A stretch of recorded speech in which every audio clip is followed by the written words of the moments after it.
In a funny twist of fate, I always end up eating my words one way or another. Happy Transfer Tuesday, everybody. Is the day of the week where we take a look at our finances to see if there's any money moves we can make in a positive direction, whether it's debt pay down, saving for bills, or saving an emergency fund, whatever it is. I have a few updates to share with you guys, and I'm very excited for this week because I'm so sick of saving money. But before we get into that, just some updates. First of all, why am I holding a pencil? Update on Pepe. We went to the vets last Tuesday, and just to have his hair loss issue assessed again. And same as before, he's allergic to the environment.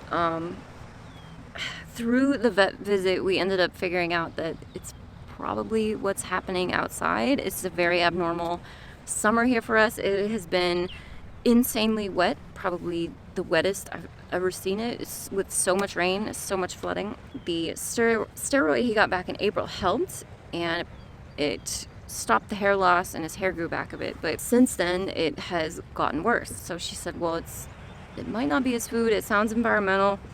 You know, the last time you were in was April. Is there anything you can think of? And that would have been when I started opening the windows because it was nice out. I bought a HEPA unit, or HEPA, however you say it, air filter unit for him because he is very sneezy, which come to find out is not an allergy, it's an upper respiratory thing. But I bought the HEPA filter, and it helped him with his sneezing and coughing, so he didn't do that anymore. So in April, I would have shut that off and opened all the windows. There's probably a lot of extra mold out in the air right now, plus all the wildfire smog that we've gotten here from all the Canadian wildfires. I didn't even think about it, but the air quality has been shit. That's probably not helping him any, so now I've destroyed all of his fun and shut all the windows because sitting in the windowsill is their favorite, both him and Piper's favorite thing to do. So I have sucked all of the joy out of their life and turned on both air conditioners. So that's Pepe. $96 vet visit.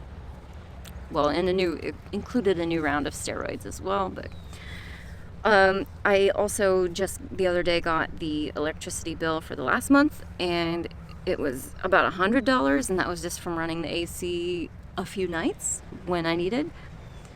I'm going to be budgeting, I'm guessing, I don't know, $400 for my next electricity bill because the ACs are now on, not constantly, but a lot. Is what it is. I'd rather have him, happy, safe, healthy than anything else. So sadly, he has to deal with no more windowsills to sit on. Also, update on that week of budget meals. Holy cannoli. Just raw footage is solidly over 2 hours. So it's been a bear for editing, but also the biggest realization that I talk way too much, and I'm sorry. But that should be out Sunday. Now I've got that out of the way. Any other federal student loan borrowers out there probably got the same email that I got the other day that said, it's happening.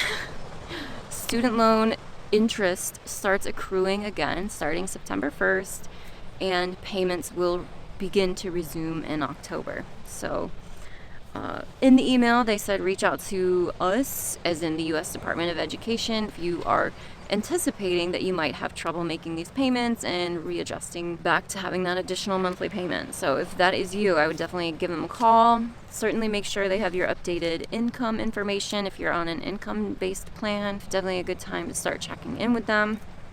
Also, if you do have any outstanding interest on your student loans that you can pay off, I highly recommend that.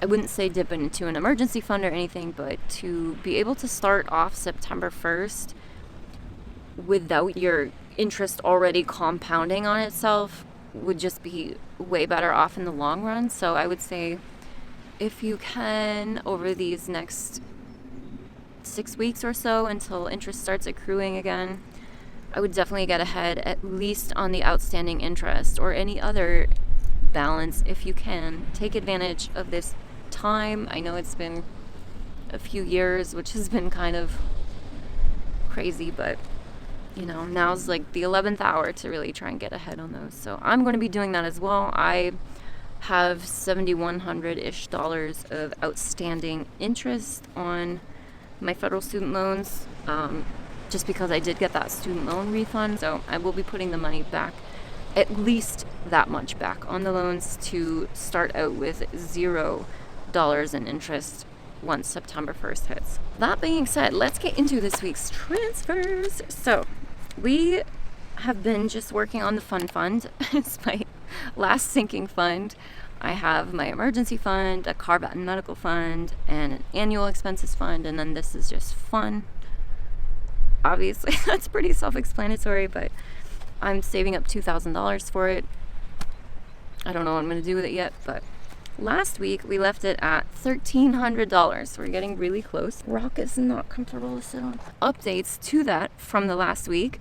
We'll jump back to the 19th of the month. I got a PayPal notification that Mark had sent me $56.71, and he had said he had just watched the budget grocery haul video, and so he wanted to be a sponsor for the grocery trip for my groceries for the week, which were in the amount of $56.71. I thought that was super nice. Thank you so much, Mark. That is absolutely appreciated. We all know groceries are such a pain to tackle. They're just getting out of control lately, so thank you so much, Mark. I did allocate that money to the fund, and then the next update I have was from the 21st. I got my monthly YouTube paycheck, which was in the amount of $102.66, and I'm putting that right in the fund as well, or I already did, I should say. And then also on the 21st, I got my W-2 paycheck, and I was able to move another $400 in there from my paycheck, which was awesome. And then on the 23rd, I got another PayPal notification that Mark had sent me $50.29, and he said the 29 cents is just because he knows I don't like odd numbers, so it was making up for the change from last time. So thank you so much, Mark. I put that right in the fund as well, and that brought the total up to $1,909.66, which is insane. But you guys know me. I have to, we're so close. I have to round up to even numbers, but also we're just so close. It's $90.34 to the goal. Like, I can't just not do it. Transfer. By the way, I forgot to tell you guys last week, but SoFi just bumped up their high yield savings account to 4.4% APY. I hope you're taking advantage. Okay, complete. That's it. 2,000 in my last sinking fund. Oh my God, I'm done here. We are done here. I'm so reluctant to even spend the money. Anyway, it's so annoying. And I know I've made a whole video on like the death grip on money once you finally have some saved up. Like, you're so reluctant to spend it, and that's still a problem I'm trying to work through. It's not a problem, it's just, it's a mindset I'm trying to work through. But honestly, I think that's going to be my last sinking fund. I know I said recently I was going to start one for something else, and I don't even remember at this moment what it was, but it must have been pretty important. It'll come back to me. But I just don't see any point right now to add another one. Even for the vet visit last week, I didn't pull from the car, vet, or medical fund, so I'm just cash rolling things as they come up. It's nice to have. It's just like cushioning the emergency fund, really. So if anything big in those categories ever came up, I'm probably going to be okay. So there's no real point to keep hoarding cash. So, but it's also kind of perfect timing, because since student loans are starting up again soon, it is kind of nice. You know, that's $400 from that paycheck that I just popped over to savings. It'll be nice to... Wow, I just said that out loud. I did not mean to start that sentence that way. It's not going to be nice to have student loan payments back. Ew. It's going to be nice to feel totally okay that I'm going to be able to pay that payment with this new lower paying job. You guys know that's something I've been struggling with, was leaving my previous job and just assuming I was going to sink right back into poverty. That was a really, really big part of the struggle that kind of helped keep me there much longer than I ever should have, because I was just like completely mentally deteriorated at the end. But we're in a better spot now, other than this rock is incredibly uncomfortable, but that's all for the views. Behind me, obviously. Yeah, it feels so nice to know I have my emergency funds done, my savings are done, my annual expenses are covered. Things don't sneak up on me anymore now that I've been on this whole years-long journey of getting my finances together. It is such a better place to operate in, and it's taken me a long time to get here, as you guys have seen, but these weekly, that's what I love Transfer Tuesdays. I'm so glad I got on the bandwagon with participating in them, because it just has been so incremental. It's like such a habit now to make sure that I'm looking at my money and make sure every week, especially now that I document it for everyone to see, make sure I'm intentional every single week to set money aside for a better future.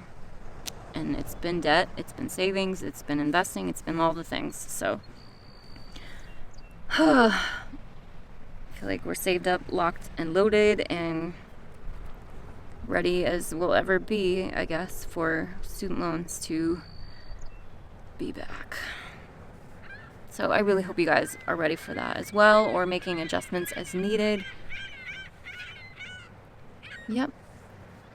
Making phone calls as needed. Reach out to those loan providers. If you're not ready, you gotta talk to them up front. Don't just ignore it. I don't know, gang. We're all in this together.